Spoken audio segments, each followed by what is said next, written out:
कर्जत तालुक्यातील मोरगज येथील शेतकरी मारुती धुळे यांचा सोलर पंप अवघ्या 4 दिवसात बंद पडल्याने शेती संकटात सापडली आहे।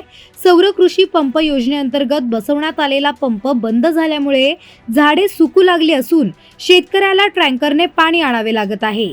सात्विक ऊर्जा कंपनीशी संपर्क साधण्याचा प्रयत्न निष्फळ ठरत असून महावितरणाकडे वारंवार पाठपुरावा करूनही अद्याप तोडगा निघालेला नाही।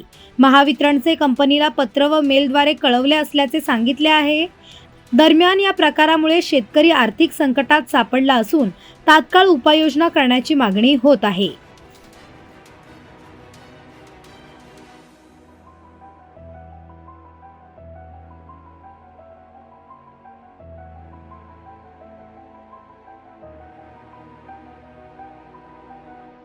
रोजी आपला सोलर बसवण्यात आला। त्याच्यानंतर 2 दिवस पाणी चांगल्या प्रकारे उडवला। नंतर सतीश विषय म्हणून त्या पोरग्यानी आमचा अंदाज आहे की त्यांनी लॉक केलेला आहे। तो ऑन होतच नाही, तिथपासून ऑफ आहे, आजपर्यंत ऑफ आहे। मोटरचे दोष नाही, आम्ही मोटर चेक केली, मीटर वगैरे लावून व्यवस्थित सगळं काम मोटरचं आहे। तो कसा ऑनलाईन लॉक करता येतो का? हां, डिजिटल लॉक केलेलं आहे असं आम्हाला कंपनीकडून कळलं, त्यांच्याच सात्विक कंपनीकडून।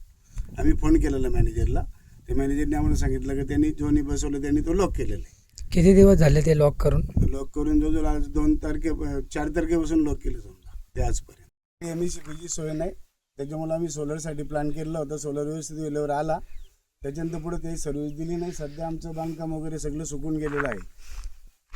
साईडला झाडांचं वगैरे सगळे अडचण पडले, विटाचं काम चालू होतं, त्यालाही पाणी देऊ शकत नाही। म्हणजे हा सर्व फटका तुम्हाला या सोलर कंपनीमुळे भेटलाय का? आम्ही त्या आशेवर राहिलो आणि त्याने नंतर आम्हाला असं केलं। आता ती एजन्सीवाल्याला कोणी आहेत त्यांच्यावर थोडीशी कारवाई व्हावी किंवा आमचा सोलर पंप चालू व्हावा। त्यांनी किती दिवस त्यांचा मोबदला दिला कंपनीने? 2च दिवस चालला पंप, चांगल्या प्रकारे चालला। आम्ही तुम्हाला व्हिडिओ पण देतो। वीट आम्हाला 20,000 पाडायची होती, पण पाणी नसल्यामुळे पाण्याची अभाव आम्ही इथे स्टॉप केली। आमची मजुरी आता फुकट गेली लोकांची। वीट भट्टीसाठी साधारण 5 ते 6 मजूर असतात।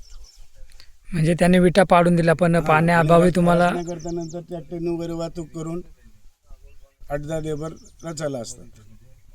असे बघा ते लेबर 8 ते 10 दिवस होते।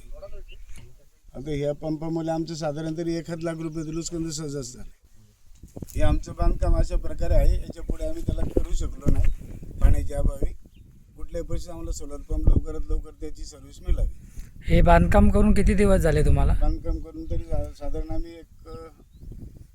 30 फेब्रुवारीला केलं।